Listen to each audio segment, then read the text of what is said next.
Hello, and welcome to Social Workers Rise, where we inspire social workers to connect, expand their knowledge, and change more lives than they ever thought possible. We will talk everything social work on every level from micro to macro. We are going to hear stories of social workers who are doing big things, learn new skills, and most importantly, give you actionable steps to make a difference today. Let's go.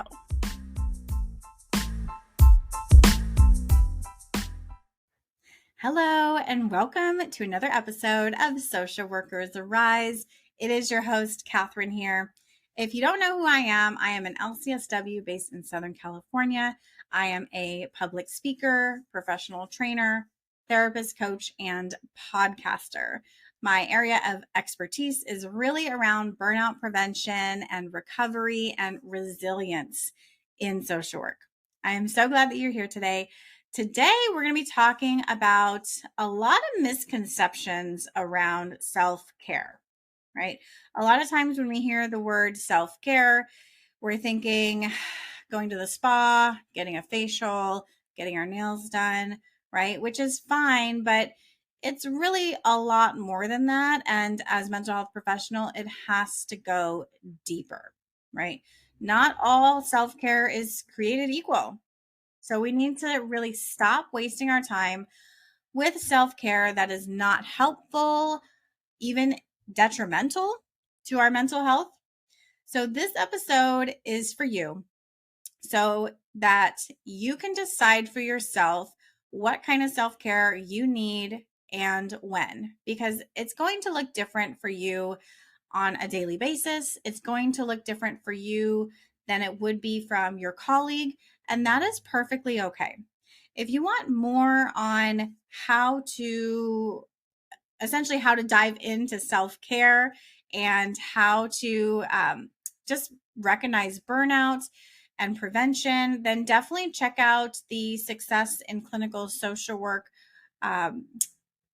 webinar that I have. Sorry, I'm all over the place today, but definitely check that out because it's going to really dive into what is self-care, what is effective, what do you need to look out for as a social worker to really be successful in this career long term. If you are a new graduate or if you are in your last year of your program, whether it's BSW or MSW, then definitely check out the Success in Clinical Social Work workshop. It is pre-recorded, it is self-paced, so you can watch it on your own time, and it is a minimal investment for the amount of wellness and information that you're going to receive.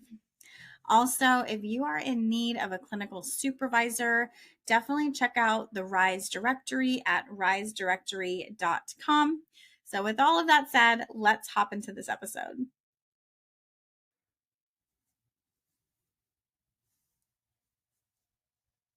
Hello, and welcome to another episode of Social Workers Rise. It is your host, Catherine here. Today, we are going to talk about self-care. And this goes into what does self-care look like for us as humans? And what do we need to reduce our stress levels and to help bring our bodies and our nervous systems back down to baseline? Because that is really what it's all about.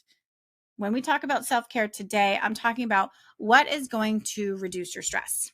I'm not talking about your boundaries at work. I'm not talking about your environment. I'm talking about you as a human. What do you need? If you don't know who I am Catherine Moore. I'm an LCSW based out of Southern California. I am a podcast host, speaker, therapist, and course and content creator. I am so glad that you found my podcast.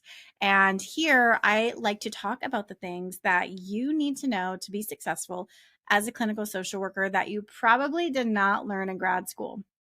If there's ever any topics that you hear on the podcast that you feel that your organization or your university would benefit from, please reach out. Let me know. I am offering professional trainings at universities and organizations on topics around wellness, mental health, self-care, and resiliency.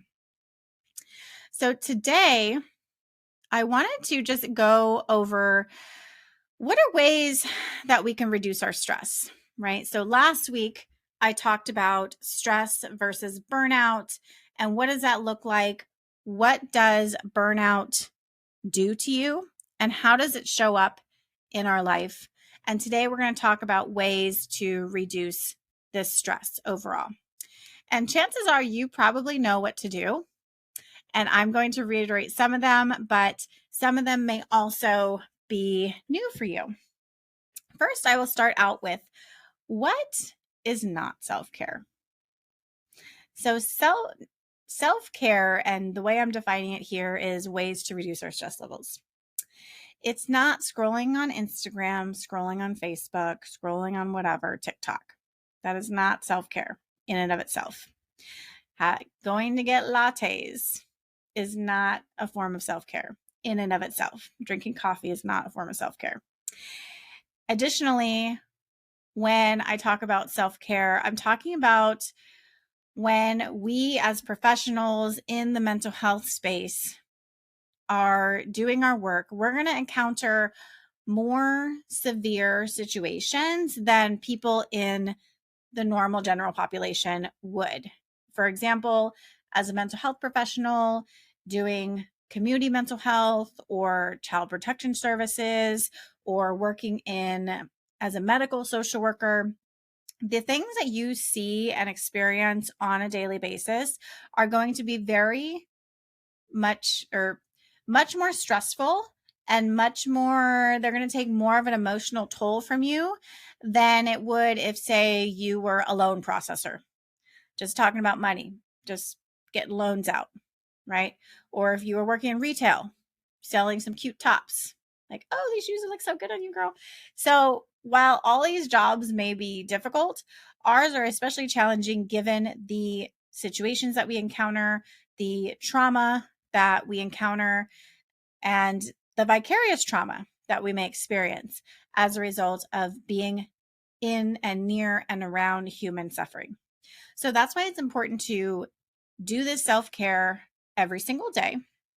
And while you're not going to do all of the things I'm going to talk about, you need to do something, right? So if you like getting your lattes, integrate mindfulness into this.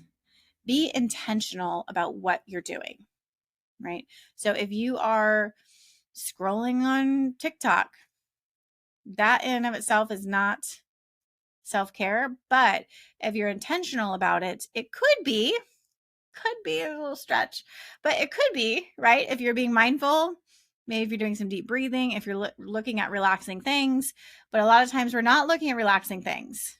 We could be re-traumatizing ourselves and hyping up our nervous system even more because maybe the things that we're looking at are stressful, are traumatic, are harmful to our psyche.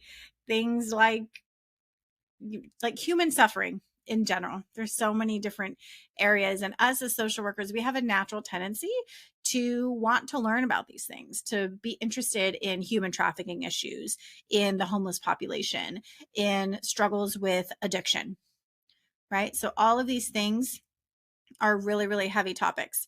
You may even have a passion for true crime, which is great, but that is also going to be hyping up your nervous system and not going to be relaxing. It might be entertaining, but not necessarily relaxing or reducing your stress levels, right?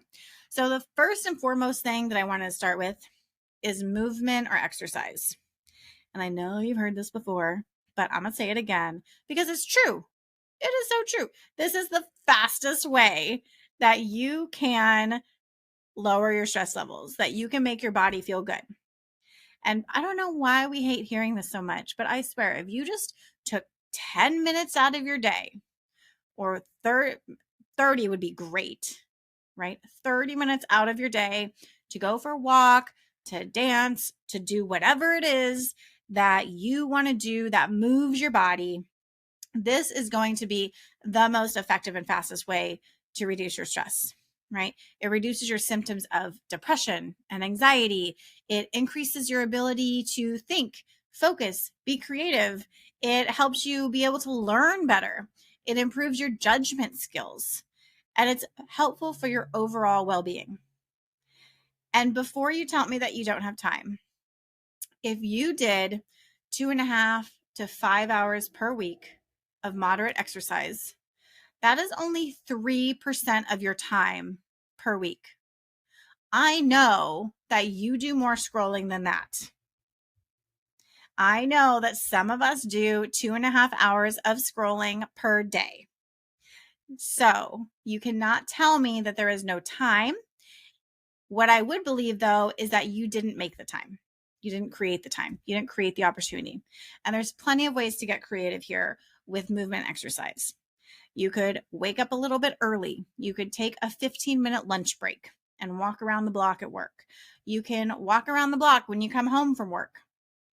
If you have exercise equipment at home, use that for 2 15-minute intervals. You don't even have to have exercise equipment. You can go on YouTube and look up 10-minute, whatever you want to do, 10-minute dancing, 10-minute yoga stretching, 10-minute push-up challenge. I don't know. But my point is that you do have the time. You just haven't made this a priority. And this is going to be the number one fastest way. And here, as a social worker, we're all about efficiency. We're not trying to be wasting time. So you need to be efficient and intentional with your self-care. The next one that is going to be effective with your self-care is having a community of people that you have positive relationships with. Right? So research indicates that having 3 to 5 close friends is really the sweet spot to keep us healthy. It wards off depression and anxiety, and it lowers our stress levels. Even if you had positive interactions with strangers, that will do you more good than not having them at all. So you can call a friend, create that space for the relationships that are important to you. Right? Schedule date nights, schedule times to meet up with your friends, coffee dates, whatever it might be. But be sure that we have these relationships, because it's not fair to put all of your emotional and social needs on one person. It's not fair.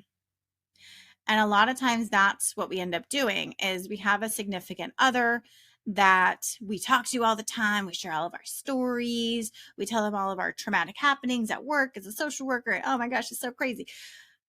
It's not fair to ask them to be all of that for you. We need different relationships in our life. So that's why it's so important to have colleagues that you can talk to, that you can vent to, that you can debrief with, right? There's so many times in our work that I just need to call up somebody and say, hey, do you have like 5 minutes? I just need to talk about this client that I had. I just need to talk about the situation that I just had. And a lot of times, especially if I'm feeling confused or conflicted, when I'm able to talk out the whole situation, what happened, and I say like, I'm confused, but I'm not confused anymore because I've had a chance to process it. And sometimes they don't even have to say anything. Say, oh, I know what I'm supposed to do now. Thank you. And that's it, right? And the conversation can be over, or of course it can go deeper than that, right? Your colleagues are there because they get it. They're doing similar work, and they're able to, sometimes they're able to handle that emotional load for you. They're able to take some of that off. When you're having a bad day or a hard client, they're able to be there to support you. This is where clinical supervision also comes in handy, right? Being able to have that person who is able to provide us feedback, is able to listen, is able to point out our strengths and point out ways that we can improve and do better so that we continue to learn and grow. And this is true on all levels, right? Whether you are an intern, a student, a new graduate in the field, even a supervisor yourself. We all need those people to be able to talk to. So that's one reason why I created the RISE directory, because if you need a supervisor, then go there. Go to the RISE directory, because it is a national directory of clinical supervisors for social workers. Hey, it's Catherine here. I hope you are enjoying this episode. We're going to take a quick break to listen to these ads from our sponsors. Do you want to make your own podcast? Spotify has a platform that lets you make one super easily, then distribute it everywhere and even earn money all in one place for free. It's called Spotify for Podcasters. And this is the platform that I use because it makes it so simple to record and distribute your podcast all in one place using your cell phone. What you need to do is download the Spotify for Podcasters app or go to www.spotify.com/podcasters to get started. If you're planning to take the BBS Law and Ethics exam, the ASWB Master's or Clinical Licensure exam, or if you're studying for the MFT exam, then you need a proven program that can help you understand the exam questions and pass with confidence. If this is you, I highly recommend the Therapist Development Center. I personally use TDC to pass my law and ethics and clinical exams and found the program provided me with everything I needed to pass with confidence. TDC's program integrates various ways of learning in an organized fashion, containing all of the information you need to pass without the overwhelm. And now, bonus, TDC is also offering a library of continuing education courses that fulfill your license renewal requirements and will support you in your career development. If this sounds like something that you need, visit their website, therapistdevelopmentcenter.com, and use the code SWRISE10 at checkout to receive 10% off any of their CE courses, including their brand new course, On the Edge of Life, an Introduction to Suicidality. You can also check out the link in the show notes. So if you need a clinical supervisor, definitely go and check the website, risedirectory.com, to see if there is one in your state that may be able to provide clinical supervision for you. It is vital to our work in clinical social work. Additionally, if you supervise people, it's important to get supervision and support for yourself. So that is why we also, with the RISE directory, we also provide peer clinical consultation for clinical supervisors. So definitely check that out. The link is in the show notes for that. So make sure that you have positive relationships in your life. The other one is make time for fun. It's important to have fun, to be able to laugh, to be able to, have any kind of artistic expression, to do whatever it is that lights you up. It's important to have that fun as well. Also, next up is intentional breathing and mindfulness. Now, intentional breathing and mindfulness kind of go hand in hand. And essentially what I'm talking about here is the ability to just be aware of what is going on for you at any given moment, right? That's what mindfulness is being aware of what is going on, of how you're feeling, how your body's feeling, how your emotions are doing at any given moment. And it's vital to have this self-awareness, because if you don't know how you're feeling or what your triggers are or what stresses you out even more, what lowers your stress level, if you don't have that self-awareness, it's going to be really hard to be intentional about your self-care and to be intentional about your boundaries and who you let into your life, what kind of energy do you have around you, right? So being able to be intentional and doing that deep breathing, because when we do the deep breathing, it is so powerful for our minds and our bodies and the ability to manage anxiety. And a lot of times when I say deep breathing, people kind of brush me off like, yeah, whatever, Catherine, I breathe all the time. Well, if you are anxious or stressed out, you're probably holding your breath, because that's what our bodies do. When we encounter stress, our bodies are preparing us for fight or flight, and we start to breathe more shallow. And this creates a cycle. So from our body to our mind and our mind back to our body. So if you were to just hold your breath or start breathing really shallow right now, your anxiety level would probably go up because we need oxygen to the brain.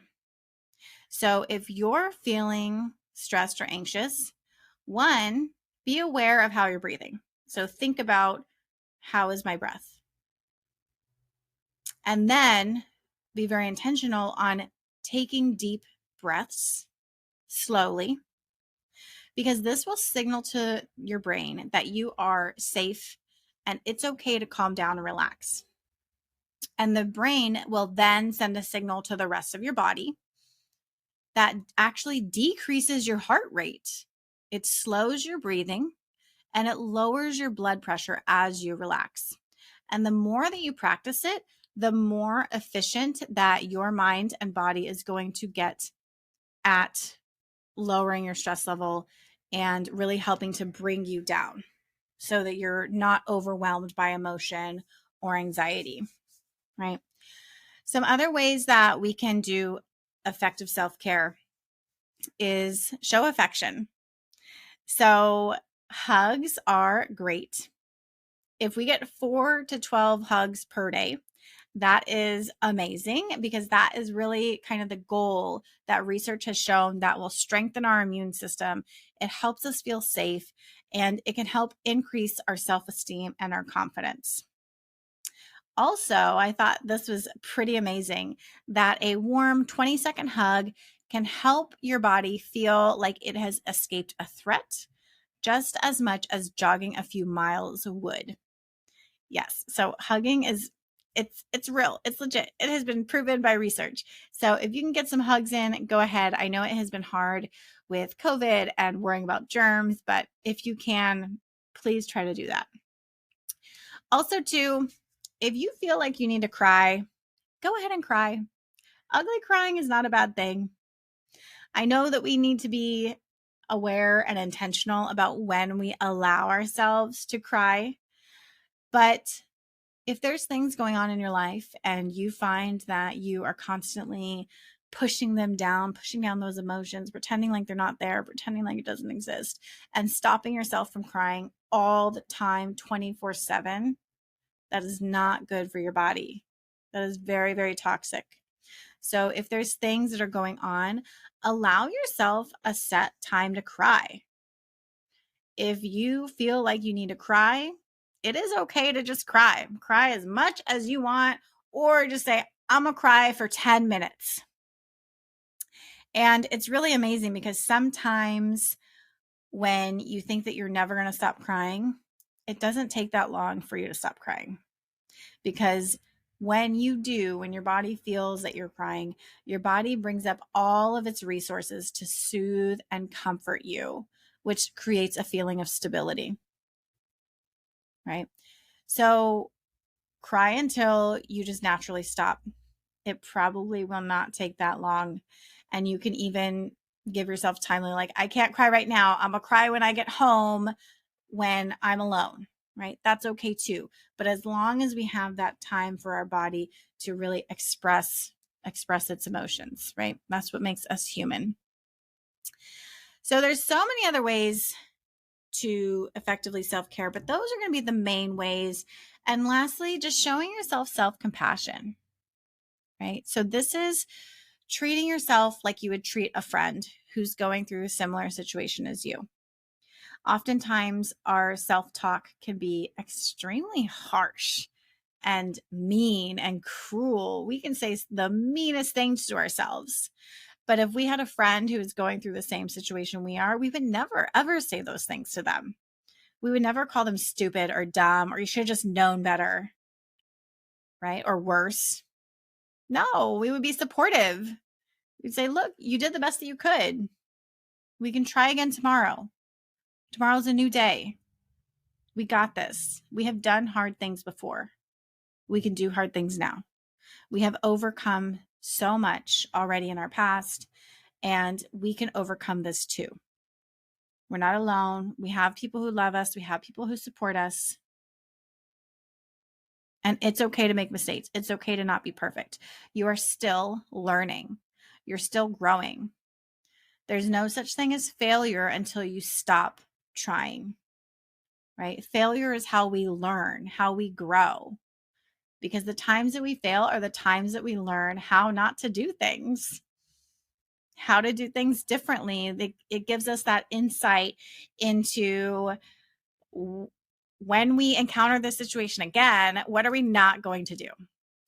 So give yourself self-compassion, be kind to yourself, pay attention to your thoughts and how they're impacting your mood.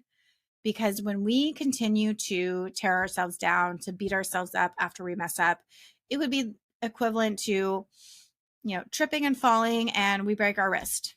And we say, oh, this dumb wrist, it's useless. I can't use it right now. And you just continue to beat it up. You don't put a cast on it. You just leave it there all hurt and wilted and sad and continue to hit it. You're useless.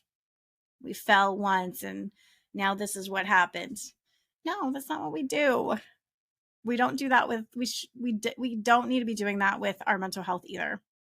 We shouldn't be doing that with our actions either. What do we do when we break a wrist? We nurture it. We wrap it up. We take care of it. We're gentle. And we need to do the same thing with ourselves. And I know this probably sounds corny, but it's true. It's true. It can be as corny as you want it to be. It is still true that when we mess up, we need to be able to take the time to be like, look, that did not work out as planned. We feel a little broken now, but that is okay because we're going to take care of ourselves. We're going to be gentle with ourselves. We're going to work on healing. Right? So if this episode has helped you at all, go ahead and send it to a friend. Text this to somebody, because here at the Social Workers Rise podcast, we are all about spreading information. I don't want to be gatekeeper of the information. This is what we need to know to be successful as new social workers. I do have a couple courses that might be helpful for you. If you want to know if you're working in a toxic environment, there's a course on that. If you need more confidence in your clinical skills in working one-on-one with clients in a clinical setting, then I have the Clinical Essentials for the Future Therapist course for you. If you're a medical social worker and you need more support and tools on how to have end-of-life conversations with patients and families, there's a course for that. And lastly, my most recent course is going to be the Success in Clinical Social Work, which is all about three things actually. So I do talk a lot about wellness. So I cover these things, how to be well long-term as a social worker, how to take care of ourselves, how to recognize burnout. Also too, we talk about clinical supervision and money, because we need money in this field and in this work, and just to live our lives, to pay our mortgages, to pay our rents, to go on trips, whatever you want to do. That freedom that money provides. I talk about different topics about money as far as negotiation. How do we advocate for ourselves? How do we ask for a raise? How do we network efficiently so that we can get into the roles and places that we want to be? So that is a really, really amazing course called Success in Clinical Social Work. Lastly, if you want resources as far as tips and tools and updates on the podcast, then join the Friday resource email list. This will allow me to be able to send you an email on Fridays, not every Friday, but I try. But it'll allow me to be able to send you emails of different happenings within social work that I think you might benefit from. So that is all for today. Thank you so, so much for being here and for everything that you do. I'll talk to you next week.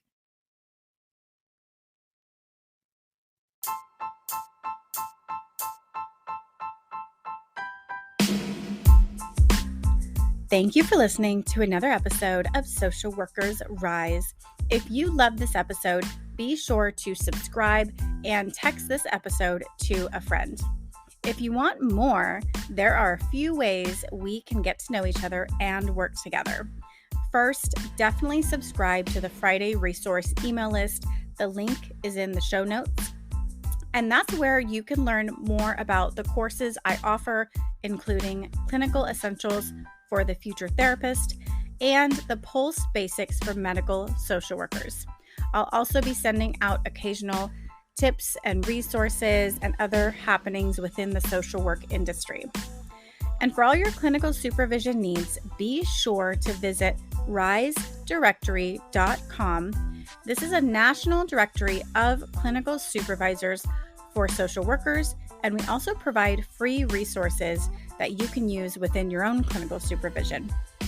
Lastly, if you have more individualized needs, I do offer coaching, individual consultations, and am available for public speaking engagements for social workers and change makers. Lastly, the boring legal stuff, but very important. The information in this podcast is not meant to be a supplement for therapy, professional advice, or clinical supervision. This content is provided as is solely for informational purposes. It is not legal, health, or safety advice. I am not advising you as a therapist. Organizations should engage their own experts to ensure any adopted measures are compliant with applicable laws and standards in their jurisdictions. The opinions expressed by individuals or organizations are their own and do not reflect the views or opinions of Social Workers Rise or Catherine Moore. References to specific products or organizations do not constitute any endorsement or recommendations by Social Workers Rise.